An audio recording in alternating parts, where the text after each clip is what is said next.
Hello there, my name is Sylvester Mashilo. Thank you for joining me once again. So today we're talking about a subject that is a little bit tricky. It's a little bit tricky because we have been socialized growing up that boys are different from girls and therefore we should have a set of expectations for boy children that is different to what we would expect of girl children.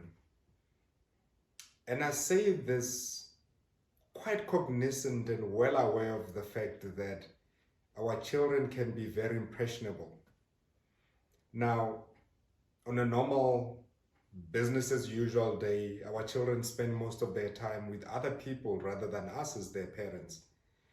And therefore, the things that they hear, the things that they see, and the things that they get socialized into may not always be to our liking or the type of socialization that we would design for them. So if one takes the view that we spend on average on a weekday 20% and only 20% of our time with our children, what do they do with the other 80%? Who fills the other 80%?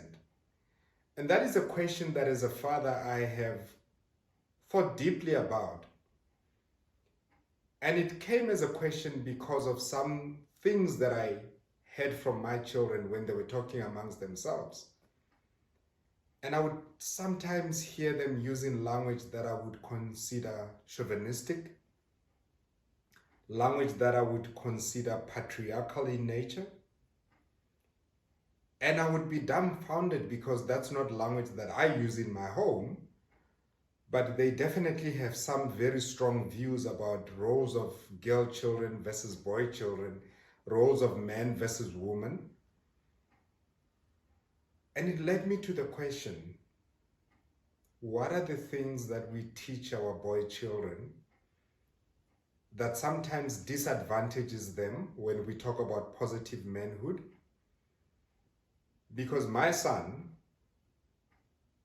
is going to one day meet a girl, like a girl, date a girl, and hopefully marry the girl. And what are some of those strong views that my son holds that are going to disadvantage him because he's going to meet a girl who's empowered, who does not believe that stereotypically there's a role that she needs to play, who does not believe that there are parameters in terms of her own mindset and what her potential is and is not, and is going to find himself disadvantaged because he has not been empowered and socialized to accept that men and women are not different in terms of their abilities, their capabilities, their potential, but most importantly in terms of their own rights. But because my focus is on the boy child, I want to focus a little bit on my own children and what are some of the things that I teach them to be empowered men, and so that they can really be positive in society through their contribution. And it is the least that I can do as a father. I'm also cognizant of the fact that I will not always get it right. I will get it wrong sometimes. But I always believe that, and 50 Cent said this, he coined a phrase and he said, die trying. That I will die trying to be the best father that I can be and therefore teach my children as best as I can. And I guess it's important when I delve into some of those things to firstly state that my rooting is a Christian rooting. So my value system is a Christian value system, and therefore the things that I share, the ideals that I share are rooted in that very fact. It's important as I raise my children to be present, to be able to give them all the support that I possibly can and the nourishment that they need in their development. So whether be it psychological, and understanding that I may not be qualified to give them that. So I'm a believer that talking helps. So my kids have gone to therapy at different times in their lives because they needed to process things, but they needed to process them outside of this boundary that I have created for them. And they needed to do it with somebody else other than me or their mother or anybody else that was close to them. I've also allowed them to explore in terms of their own identity, how they identify themselves. Because the world that I grew in is very different to the world that my children are growing up in. If I imagine all the qualities that I could inculcate in my own children, discipline would be one such quality. Also the quality to persevere and to understand that things are not always going to go the way you want them to. And the things that you can change, change them. The things that you can't change, learn to live with them, accept them. But we also know that sometimes it's about changing our own orientation, that if you change the things that you look at, if you change how you look at them, those things begin to change in themselves. So it's about perspective. And either the glass is half empty or it's half full. And I take the view that is half full. And that's something that I also try to inculcate in my children. To have a perspective that says, I can do, it is possible, it may be hard, but it can be done. I just need to put in a little bit more effort.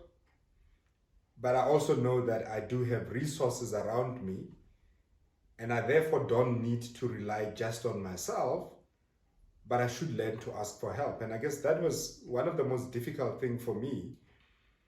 I can remember in the first 10 years of starting to work, the most difficult thing for me was asking for help, because I had grown up being so self-reliant that even when I needed help, I didn't ask for help and I didn't accept help. Until I realized that I'm working myself into the ground, quite literally. I was burning out because you can only do so much. And also, to be able to function optimally, you need to be able to tap into other reservoirs of knowledge and skills that you may not yourself have. So I guess being able to ask for help is something that is also important to inculcate, and it's something that as fathers, as role models, as mentors of boy children, if we can teach them to know that asking for help does not make you weak, then we start empowering them to be able to be vocal about how they are feeling, but to be able to tap into other reservoirs of support whenever they may need the support, whatever the support may be. And there are a number of things for me that I am very purposeful about in terms of raising my boy children. One is a life of faith, a faith-filled life. So we do not look at how much we earn in our household, and that determines how much we can have. We are big believers that the God that we serve is a God of the supernatural, the infinite. And therefore I teach my children practically to live a life that is centered on faith and based on the word. Secondly, I'm not raising my children to be employees. I'm raising them to be entrepreneurs, to be businessmen, to be creators of value and wealth. And therefore my daily socialization where they are concerned is not socialization of them going through 12 years of schooling, going to university, doing a particular degree, and then deciding to go work at X company. That's not the pathway that I have socialized them to create in their minds.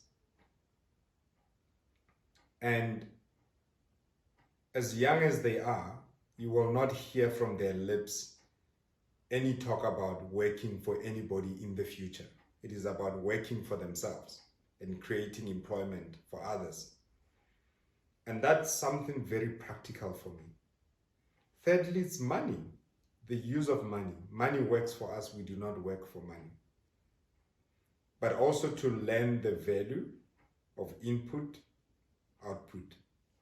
What you want to see out, you have to put in the effort for. So those are some of the practical things that I teach my children, and I'm very purposeful about it. I've observed over the years, and I guess I was observing, but I was intrigued and inquisitive where our female counterparts are concerned. I mean, typically you will see if you go to a function and so on, ladies who go to the bathroom together and so on, you know, that sort of friendship and the level of friendship and the level of camaraderie that as men we have not gotten to that level of intimacy and depthness of support that I think females are able to tap into a lot easier than we can. They are able to tap into an support system of a number of friends who can be able to help them process information better, help them process a situation better, help them cope with an unpleasant and upsetting situation a lot better.